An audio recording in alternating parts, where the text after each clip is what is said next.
All right, welcome to another episode of Let's Talk ETC. I have a previous guest with me today, Anthony, who you may know as Pyskell on ETC Slack and now Discord. So he's going to be talking about all that's new in ETC in the space. So welcome, Anthony. Thanks for having me, Christian. Yeah. So the reason I wanted to have you on is because I loved your paper that was listing all of the things that are happening in ETC. And I fear that some people that if they only look at ETC Reddit, they would think that there was nothing going on. For the people that don't know, correct me if I'm wrong, but there was some malicious actors that were making the ETC Reddit problematic to use as the central communication source. And so we moved to, a lot of people moved to a Slack channel, but then there's been some issues with that. And so it's possible that a lot of people weren't staying in the loop and not knowing where to get good information without trouble. So well, first of all, did everything I just say, is that all correct? Yeah, that's mostly correct. As far as ETC Reddit goes, I don't admin that, so I'm not too up to date on the issues with it. I don't really think there's that many issues with the ETC subreddit. I just think that it depends on your communities. People choose to communicate in different ways. So for Bitcoin and Ethereum, they're very active on Reddit. Bitcoin's so active on Reddit that they've split into different clans on Reddit. Mm-hmm. Whereas other cryptocurrencies like ETC, they're more active on Discord and Slack. So is Cardano. On top of that, you have other ones like Ripple that are also pretty active on Discord and their own, private forums and that type of stuff. So it really depends. And yeah, I think a lot of people, when they're first looking for information on stuff like this, they think Reddit is the default, so they go to it. Mm-hmm. So yeah, there's that, which creates some difficulty for people to find information. And then the other thing is a lot of things are, very technical, and like you'll have your devs, they're all working on developing things and making the network better. And so you may sometimes miss out on the actual information. Like they might develop some things and all their changes are basically in a change log, or they're in little notes somewhere, but they're not anywhere like centralized that's easy for people to digest. Mm-hmm. So yeah, it can be a bit of an issue that hopefully will get better and better as time goes on. Okay. Now the issue I was thinking of with Reddit was that, well, it used to be hostile, especially right after the DAO fork, right? Oh, very. And that obviously has subsided. And the other issue I was thinking about was where people that didn't support ETC, they would downvote links and contributions because they didn't want them to, go viral. But I guess you could say that doesn't really impact. Well, does it impact Reddit if people are downvoting and is that a reason to not use Reddit? I mean, yeah, that impacts things, but it's not that. I wouldn't say it's that big anymore. I think people have largely moved on. Yeah. Yeah. Okay. Well, that's good. And then I know I recently moved from Slack to Discord, and there was some issues. Slack was getting annoying. Do you want to elaborate on why a lot of people did that? Yeah, so it's been happening to a lot of the crypto-related Slacks where people will just get these unsolicited messages. And, we were doing our best to ban bots as they came up, but the problem is there were just so many of them, and Slack doesn't really give you any tools to, prevent it. Mm-hmm. Whereas Discord, you have a lot of options in order to stop those types of messages. So that's basically why we did the move to Discord, and why some other groups also did it. I actually also like Discord just better. Mm-hmm. It's a bit slicker, and it doesn't seem to have a I don't think Slack really wants its platform to be for for large open source projects. I think they just want to focus on business stuff, which is fine. It's their right. But yeah, Right. that's why we moved. I see. So I think I know the answer, but I'll ask it anyway. So if somebody is listening to the show and they're hearing about all these issues, and so they want to know, just tell me where I can go to get in on the action to hear what's really going on with ETC. What would be your answer to that? I would I'd recommend my Medium posts, and also Sorpus.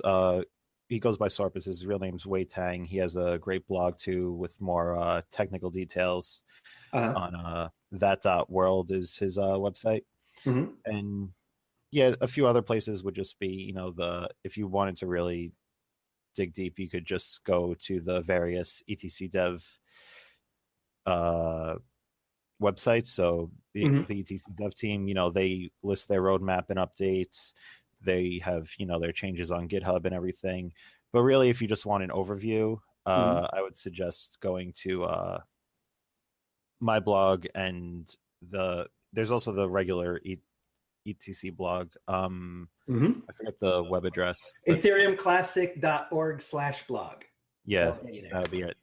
And yeah, so that's basically where they could go. And I also wouldn't say that etc is having problems beyond what any group would have issues with when you're growing, is that you tend to, on top of getting a lot of positive attention, on top of getting a lot of adoption, and the more eyeballs you get, the more you're also going to have people who for whatever reason they have some other motive that's not in line with your goals. So they'll find ways to either mess with that, or to, I guess in the case of the scammers that were plaguing us for a while, to try and profit on that in another way. So really, I see it as almost a good thing, because it just means that it's worth even bothering with. Like if you're not worth bothering with at all, then that's just the worst. Yeah. So what you're saying is all of these issues with these communication media is not a reflection on the technology of ETC. No. Yeah. ETC is doing great. It's still all the original Ethereum approach, and on top of that, it's got a lot of improvements in the pipeline. Now, before I get into your paper that had all the great info, I wanted to ask you a question that's always fascinated me and fascinated a lot of other people. So some people will sometimes wonder, why would somebody care enough to volunteer their time, whether it's to write a Wikipedia article or contribute to an open source software project. So I've really been impressed with your efforts. I see you on the Discord channel, and you're consistently helping out and communicating there. So what is your motivation to do all this great work that you might not get all the credit that you deserve for? I don't know. I mean, I do some things. I don't think I contribute as much as a lot of the dev teams and that type of stuff. But it's just work. It's there. It needs to be done, and for whatever reason, I enjoy doing it. So I freelance. So there's times where I have a little bit of free time anyway. So it's actually beneficial to me sometimes to have other little side projects and things to work on. This way, I can keep busy. Okay, good. Well, we all appreciate your contributions, your help. So let's get into it then. For the people that want to know all the stuff happening in ETC, or Classic, as some people call it. So we've got the summit coming up in Hong Kong. Do you want to say anything about that? Yeah, that's going to be the first ETC summit. It's basically put together by, it's funded by Grayscale, which is an investment company that offers, a fund. They have funds that trade in Bitcoin and Ethereum Classic, and I think they are in the process of adding Zcash.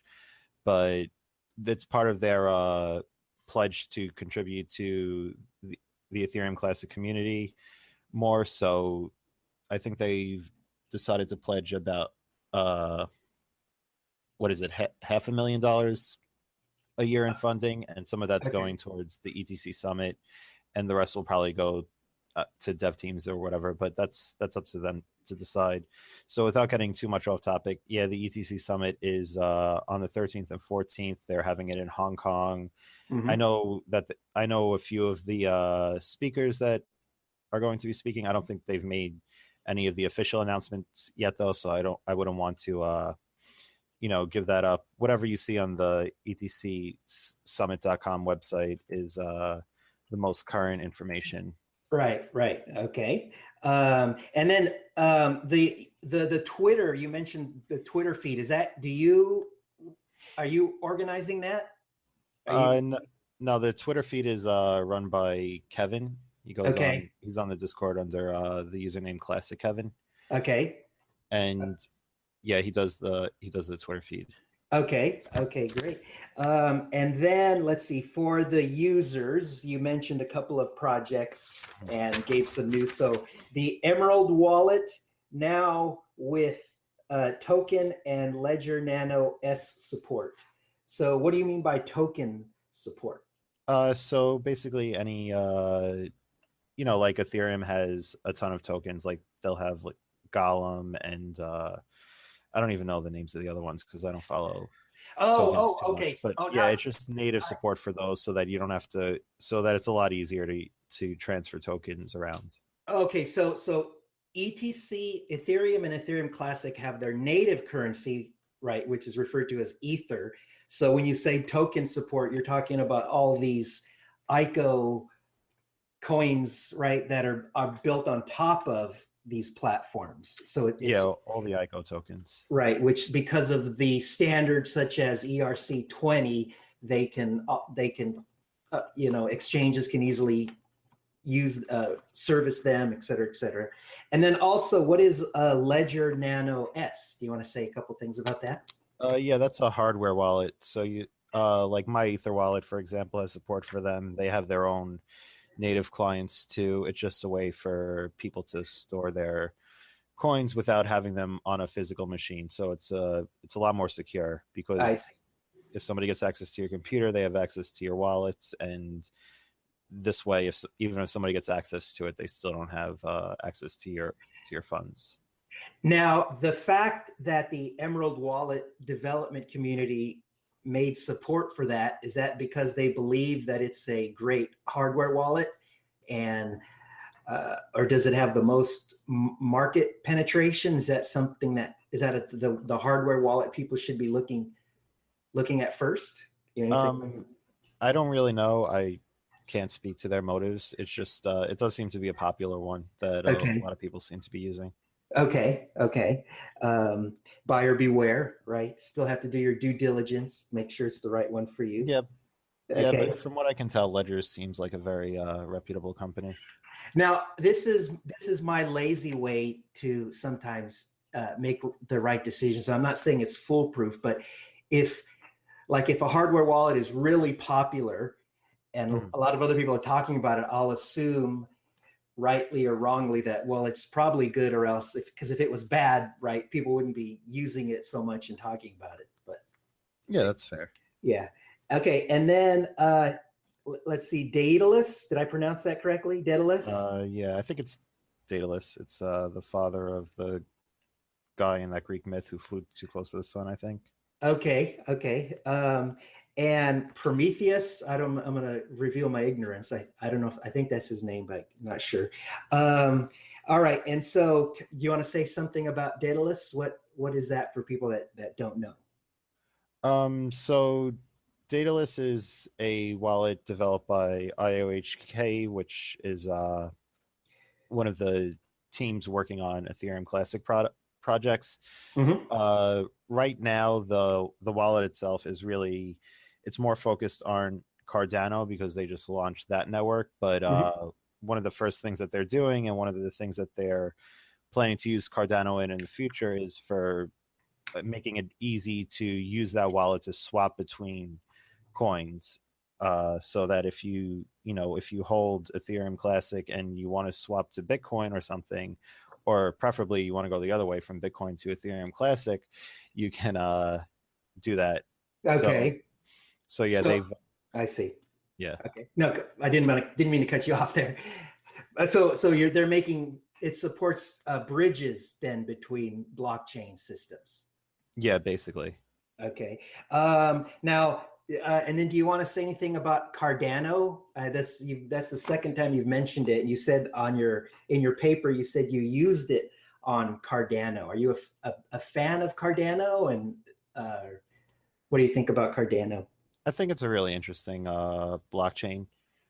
I uh, I kind of like how they're putting a lot of effort into formalizing a lot of their program, which basically means they can mathematically prove that certain things work certain ways, Mm-hmm.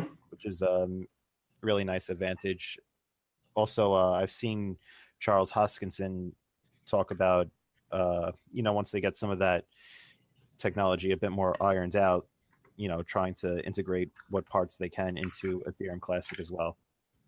So, Okay. Okay. So technology from Cardano could be ported to ETC. You're saying? yeah, Okay. that's one of the beauties of open source in general, but it's really nice that you have this well-run, very technically capable team that is. It's not only that the source code is available; it's that you have the talent there behind the source code to also help out and to actually make those contributions happen. Right. Right. They can't just obviously do testing on ETC. Say, oh, let's just throw something in there and see if it works. Right. So maybe they could do some test some things in Cardano and then port them if people trust them and believe in the innovations. Yeah, sure. I don't think they would test on either live network, but yeah, basically. And it's also it's a nice little feature. But I mean, then Yeah. what's the reason to have Cardano then if it's going to have if it's a live network, why Mhm. not just do everything on ETC? Um Guess we'll have oh, to ask so Charles, or unless you want to say something about that. I mean, you could ask Charles. I think they ultimately are targeting different use cases and different things. So I'm not too privy as to their motivations behind each. I just know that they've been working on it for a long time. So whatever their goals were, it was actually before ETC was even a thing. I see. I see. Okay. Okay. Good. And then Dex NS. Mhm. So if I'm not mistaken, that's a naming service for ETC, uh, Yes. made by Dexaran. Is that how his alias? Is that what he goes by? Did I say that correct? Yeah, he goes by Dexaran, and he's in charge. Now there's actually a few people on his team for Ethereum Commonwealth. Uh-huh. And yeah, DexNS is a name service that runs on ETC, and it provides a couple. It's a little different from Ethereum's ENS Uh-huh. because Ethereum actually has two name services. We have DexNS and ECNS, both of which I believe are made by Ethereum Commonwealth. Mhm. And the difference there being DexNS is more targeted towards if you if you're like running a token contract or something and you want to just register a essentially a domain name so that you can point it at your token contract, you would use that. And then Okay. ECNS is a more direct port of Ethereum's ENS. Okay. Okay. So there's two options. Yeah, there's two options and they each have different features depending on what you're looking for basically. Yeah. I Now, don't really right. use either though, so I can't speak too much to them. Right, right. Now, I personally was really impressed with Dexaran. I've never met him or talked to him except on the chat room, but he raised funding. He started his own third development group, right? And now that he's the one that runs ETC Commonwealth, right? Yeah, that's all And now correct. he's Yeah, and now he's Dexaran's great. I mean, he's just proactive, right, to the extreme. Uh, okay, and then my Ether wallet and Mhm. Classic Ether wallet. So what's going on there? They made some improvements to basically avoid some issues when you have funds on both chains. And Classic Ether Wallet was also, in the past few months, they were pushing in some updates, which I think I'm pretty sure they got put into My Ether Wallet mainline to just basically enhance the Ethereum Classic functionality within My Ether Wallet. Mm-hmm. So Classic Ether Wallet is kind of they'll implement a feature over there, and then they'll send it to My Ether Wallet and say, hey, do you want to add this? So it's it's both teams kind of working together now to to integrate things. So yeah, not working together like hands in hands, but when they produce useful stuff, it tends to transfer over to the other side. Good. Well, I don't know if this is what you mean by cross-chain security, but here's something that happened that I was in part of recently. I was teaching a class on blockchains, and I had people install Jax, the cell phone app, and I was going to send them ETC as a demo. So I said, okay, email me your address, and the first couple people that email me their address, ETC address, I'll send them some Ether. And so these are all beginners. And one guy accidentally sent me his Bitcoin address, because Jack's right that's like the first one that comes up. So then of course I sent the ETC to the Bitcoin address, and then it's probably lost, most likely. But so I don't know if that's what you mean by cross-chain security, but something perhaps where it could, right, the wallet could access the relevant block explorer and say, hey, this address exists on this other chain. Are you sure that this is the one that you meant to use? There's a Bitcoin address, or there's a ETH, you know what I mean?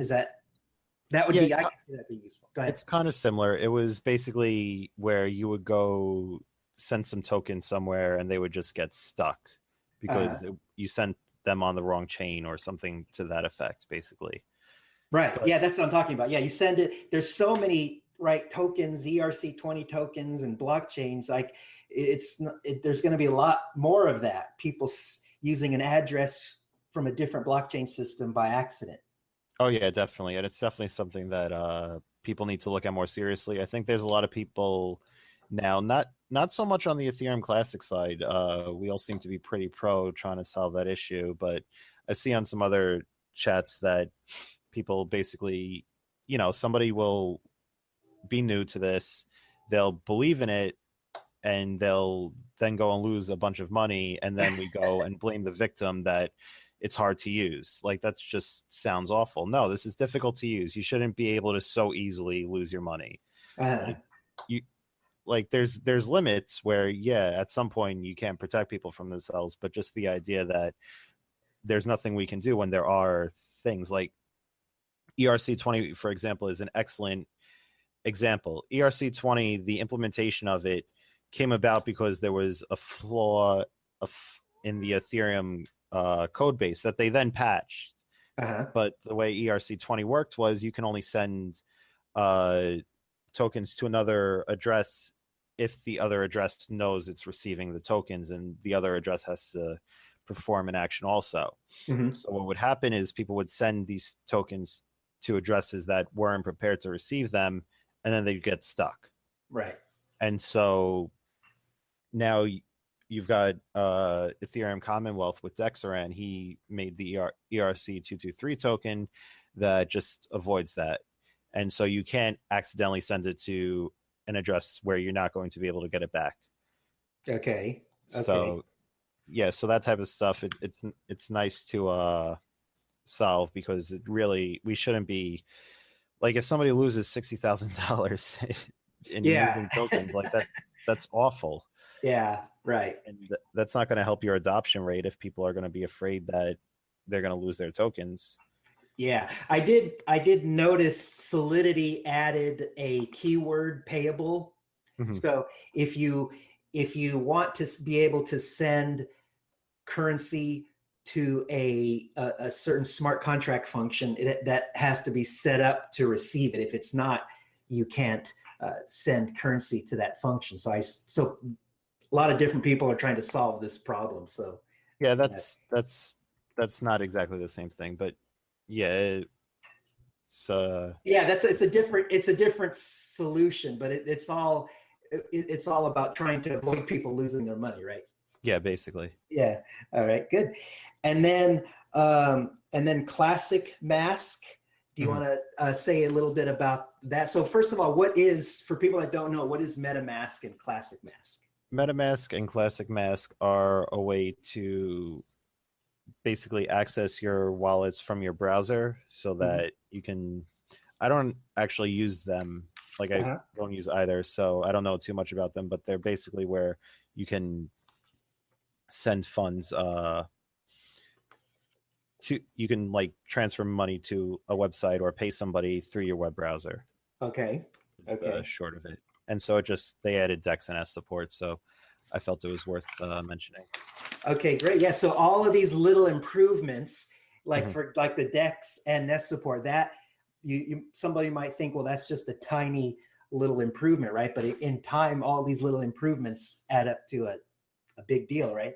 Yeah, they add up, and also there's a lot more, like further down the article, there's much more major improvements. Basically, I tried to start at what was most user facing, and then the bigger things, which will have a much larger impact in the long run. Okay. Oh, and then I wanted to ask you this. I saw all this discussion on Slack about the logo, and I believe you were really involved with that. And you mentioned in your paper the Phoenix project, so I think that's something that's big on your heart. So why don't you describe to people, say what's going on there? Yeah, the Phoenix project, which is a name that Guabano's the one working on that, and he came up with that name basically after I had done a poor job of naming the project. Yeah, that was basically. I'm very happy with it. There's basically a decent draft, and he's just finalizing some things, and it's going to be released soon. But we've got a mascot basically that kind of represents what Ethereum Classic stands for in our minds, which is something that's very trustworthy and dependable. And then on top of that, there's a whole set of branding guidelines. It's actually, if for the contributors, they've already seen it. It's a beautifully laid out PDF file / guide on how to theme your project to kind of give a consistent feel between the various Ethereum Classic projects. So we're hoping people will eventually adopt it. And it's laid out in a very nice, simple way that makes it very easy for people to, say, oh, we're using Ethereum Classic and we're following some of their design guidelines, but it doesn't get in the way of your design. So if people have, if they want to show their, how do I want to say this? If they already have an existing design and they're using Ethereum Classic now and they're integrating with it, then adopting the Ethereum Classic portion into it is very simple because there's a lot of it that's very customizable. Okay. But it all looks great, and I wish I could tell you more. I guess we'll just have to wait to see the actual, final product, which should be coming out very soon. Right. So are people? So when I think of the ETC logo, I think of the diamond that's similar to the ETH logo. So is the motivation here to replace that with the Phoenix, or? No, not replace it. So basically the motivation here is to just have another visual representation of Ethereum Classic. Okay. So like with all projects, it's not that anybody is saying this is the logo, this is what you have to use. If you like a different logo, then go ahead and use it. The mascot itself isn't a logo, and then on top of that, though, there is a in the final deliverables, there's going to be a kind of redesigned Ethereum Classic logo. I think it looks beautiful, and it still keeps the same theme and branding, so it doesn't look very different. It's very still easily recognizable. It's just a bit more, I almost want to say customizable, because you can adopt it into your project pretty easily. Okay. Yeah. Okay. So hopefully people like it and use it. I think they'll be blown away, because honestly, like when I saw this deck, like I fully believed in Guabano, but he completely exceeded my expectations. Yeah. Okay. Cool. I've always personally liked the idea of a phoenix from Greek mythology. Right. I can see how it reminds you of the censorship resistance and other properties of blockchains. Right. You can't kill it. It always comes back.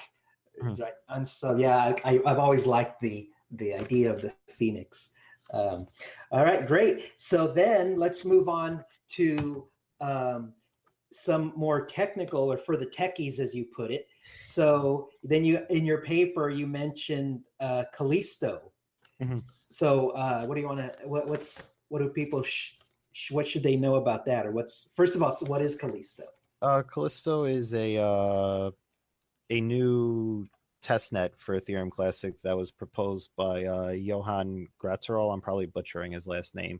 He works on the Ethereum Commonwealth along with Dexaran, and basically what you have with the current Ethereum Classic testnet is it's a regular testnet, so it works exactly like Ethereum Classic. So if you're creating a new contract or something, or a new token, and you want to test it out, then you would use that, because it's basically identical to the live Ethereum Classic network.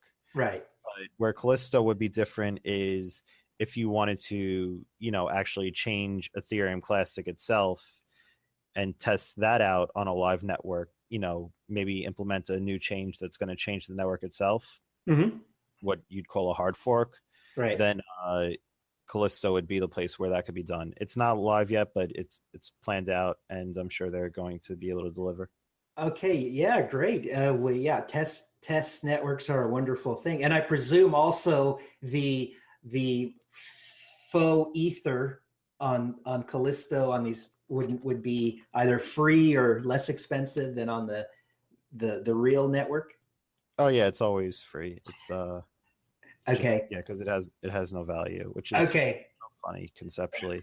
Well, okay, I have a minor confession, more or less, about this. When you're talking about using test nets instead of testing on the real network. So when I was a while back, when I was learning about smart contracts, and of course, when you learn, you make the proverbial hello world, or basically a really simple one. And so I wanted to install it on the real network. This was on ETH that I did this. And then so I paid the few cents and I installed it on the actual ETH network. And then it kind of bothered me. I mean, it bothered me because now that as I was learning about blockchain architectures, so every node on the network has my stupid little hello world program, right? And so it's going to be there for all time, and that just kind of bugged me that all these little students are putting hello world programs on the real net. And so anyways, I even went to that's great. Why not? Well, I went so far as to go on the parody channel, Gitter channel, and I was talking about this, and Gavin Wood actually chimed in. He goes, don't worry about it. But I don't know. It just seemed wasteful to me. Anyway, so all right, a little bit, but I mean that's what it's there for, right? The price is set, and once you execute something on the blockchain, it just stays there permanently. Right. Yeah, I think that's wonderful. Okay. So, all right. And then all right, so and then Sputnik VM, what's going on with that? So Sputnik VM basically got some updates to more tightly integrated with Truffle framework, which is basically probably the best way right now to write contracts for Ethereum and Ethereum Classic, and also had some other improvements to help developers work find bugs faster, basically. Okay. And Sputnik VM, for those that don't know, is basically, how Ethereum and Classic process things. They, it runs some computer code and then it records in the blockchain what happened. Mm-hmm. And so basically it's the same exact thing, except you don't need a blockchain at all. It's for developers so that they can more efficiently and quickly test their projects. Okay. Right. Right. Now, I assume it's called Sputnik because the leader of ETC Dev, Igor, is Russian. So that's just a guess, but yeah. Do you, and then Truffle, for people that don't know about Truffle, do you use that, or do you want to say anything about that? Yeah, I've used Truffle a little bit before. I don't really develop contracts too much though. Uh-huh. But yeah, it's a nice little framework. And so why is it why you said it was probably the nicest way to develop smart contracts? Mm-hmm. What makes it so nice? You want to say a little bit about that? So what makes Truffle nice? Well, I guess Truffle is just a little less hard to use than the alternatives. I mean, they're all everything's still new on all the Ethereum-based networks when it comes to development. But right. Yeah, Truffle is just the nicest to use. I can't exactly quantify it. Okay. And by the way, all of these... And that's just my opinion. Other people might have a different opinion and prefer something like Web3 or... Okay. By the way, all of these technologies that we're mentioning, your paper has links to all of these, right? So if people could... I'll put a link to your paper, and then from there, people could find all these other technologies. Oh, yeah. Okay, very cool. And then you mentioned some improvement proposals, 1017 and 1035. So what do people need to know about those? Okay, so 1017 is basically an improvement proposal to the Ethereum Classic network that will give it a stable coin supply. So right now on Ethereum, the issue you have is that there's no limit to the amount of coins that will ever exist. They'll keep continuing. They'll taper off, but there's still no potentially knowable quantity. By stable, you mean that there's a market cap there's a cap to the total supply eventually. Yeah, there's a hard cap. Basically, it sets the theoretical, because a lot of it depends on hash rate and stuff and how that goes over the years, but it sets the theoretical cap at around 210 million, and there's a hard cap at 230 so that it can't exceed it. So this way you have an easier time valuing your Classic in the future, because like with inflation, your dollar today might be worth 98 cents next year at the same time, because there would be 2% inflation. So it's basically just a way to address that same thing. Okay, good. So yeah, depending on how you set the inflation rate for a blockchain system, it basically shows whether you support new entrants or old entrants that are holding on to funds.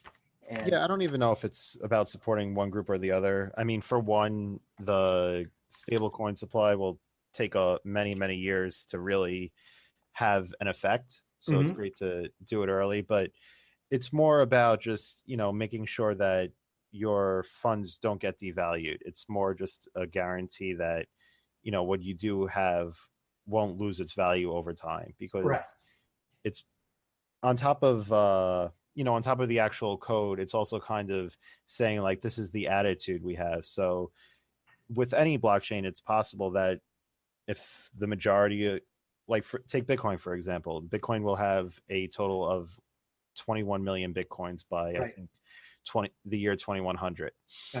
And that's the only reason that happens is because the code says it. It could always change. And if the majority of miners decide, hey, we want it to be 50 million, then they can do it. So it's just nice to see that that's kind of the direction that the community wants to go in, is having a stable coin supply and insisting that we don't change it. It makes it that much harder to change it later. Right, right. Yeah. And then for people, just in case anybody's wondering, when you issue, when a blockchain system is not issuing new tokens anymore, it doesn't mean that the whole economy comes grinding to a halt, because you can still pay fees to miners, and that can incentivize them to continue adding blocks to the chain. Oh yeah, definitely. I mean, you see So- that with Bitcoin too, where they already have the miner rewards, and mining is Right. more popular than ever. Right, right, right. But I mean, like when the 21 millionth Bitcoin is issued, the Bitcoin economy is not going to die right the next day. People will just pay fees. Yeah. Okay. Yeah. Yeah. And then the improvement proposal 1035. Mm-hmm. Can you want to talk about that? Yeah. So that one is basically it was proposed by Cody Burns, who's actually, I know for certain, is going to be at the Ethereum Classic Summit. Uh-huh. And it's just a way to have private transactions. So, right now on the blockchain, if I were to send you money and somebody knew both of our addresses, they can just know, oh, Anthony sent Christian Ethereum Classic on this date and this block. And so ECIP 1035 is just a way to allow for private transactions, which is, it's important. It's important not just for end users, but also important for larger companies. They don't want, competitors knowing who sent what where all the time. That just, you're giving your competitors, more information. And then even in certain localities, like I know in the US, for example, you're required to have private transactions. Like there are no public transactions for a lot of things when it comes to bank accounts and that type of stuff. Right. Now, I noticed you mentioned ZK Snarks, which is the technology that Zcash uses. Yeah. And that's one of those things on my bucket list that I've been meaning to get around to learning more about the mathematics of that. But so that's interesting that that there's the technology exists, right, to have on an open blockchain to have these private transactions, and they could still operate. That's kind of astounding to me. But so is this going to kill? Cool. Is it going to kill Zcash, or what's going to happen to Zcash once other chains start implementing ZK Snarks? Any thoughts on that? Well, Zcash should be fine. ZK Snarks. So I'm probably going to get a little off topic, but I'm really not a fan of ZK Snarks, just because they have two major issues. One is that in order to launch something with ZK Snarks, you need to basically come up with a secret and then destroy it. And then whoever came up with that secret, everybody else needs to trust that they actually destroyed it and that they were able to properly get rid of it. Okay. And because if not, then anybody can move any funds around, basically. Okay. And then the other issue with ZK Snarks is that there's a possibility that you wouldn't have a knowable coin supply. So if somebody found an issue in the ZK Snarks algorithm and was able to create more coins, they could do it without anybody else that's observing the blockchain knowing that they did it. Yeah. So kind of related to that is Ethereum Classic, for its more private stuff, is leaning more towards Monero's Ring CT than ZK Snarks. Okay. Largely for those reasons, because Ring CT doesn't have any of those issues. Ring CT is a much more reliable form of having private transactions. Okay. Well, I asked the right person. You certainly know more about that than I do. Maybe we'll have to have a show, me and you, in the future about these private transactions and these technologies. I don't know. What do you think?